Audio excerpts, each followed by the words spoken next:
السلام علیکم ناظرین، آپ دیکھ رہے ہیں ایڈین نیوز ہیڈ لائن کے ساتھ میں ہوں Maryam Shaukat. Lahore D I G operations Punjab Sohail Sukhera کو تبدیلی، سرکار نے تبدیلی کا نوٹیفیکیشن جاری کر دیا۔ سہیل سکھیرا کو حالی اسامی پر D I G traffic Punjab تعینات کر دیا گیا۔ پنجاب حکومت نے سہیل سکھیرا کی نئی تعیناتی کا نوٹیفیکیشن بھی جاری کر دیا۔ سیالکوٹ صوبائی وزیر چودھری احلاق کے داماد امیدوار وارڈ نمبر 1 میں محسن عدیق کے حامیوں نے D S P city circle اور تھانہ کینٹ سے چند قدم کے فاصلے پر جلسہ میں جدید اسلحہ سے ہوائی فائرنگ سے عوام کو خوف و ہراس میں مبتلا کر دیا۔ فائرنگ سے صدر بازار گونج اٹھا۔ قانونی تاخیری حربوں سے نامزد ملزمان کی بجائے مقدمہ نامعلوم افراد کے خلاف درج کر دیا گیا۔ پاکستان اور کیوبا کے درمیان اشتراکی عمل اور مفاہمت کی یادداشت پر دستخط۔ کیوبا کے سفیر زنیڈ جاوید اور وفاقی وزیر فواد چودھری کے درمیان اہم ملاقات۔ باہمی دلچسپی اور مستقبل میں باہمی تعاون جاری رکھنے پر اتفاق رائے۔ کیوبا کے سفیر نے افغانستان سے انخلاء کی کوششوں پر پاکستان کے کردار کی تعریف کی۔ مستقبل میں مل کر کام کرنے پر مفاہمی اتفاق رائے کا اظہار۔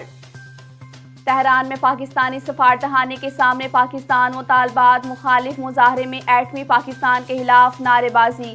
پاکستان نے ایران کو خبردار کرتے ہوئے اپنا قبلہ درست کرنے کا خیر سگالی پیغام دیتے ہوئے پاکستان مخالف مظاہرے روکنے سمیت شرپسند عناصر کے خلاف قانونی کارروائی کا مطالبہ کر دیا۔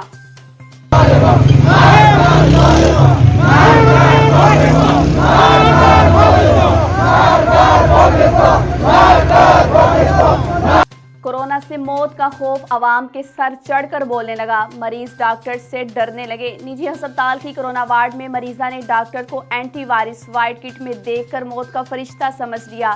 چیخ و پکار سے سب کو حیران کر دیا۔ دیگر ڈاکٹر اور مریض مریضہ کی دلجوئی کے لیے مسکراہٹیں بکھیرنے لگے۔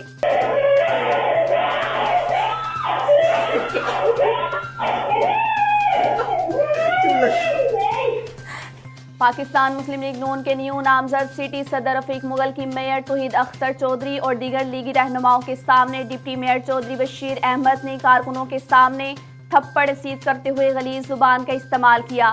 نامزد سٹی صدر رفیق نے واقعے کو ظلم اور ناانصافی قرار دیتے ہوئے ووٹ کو عزت دو کے بیانے کی توہین قرار دے دیا۔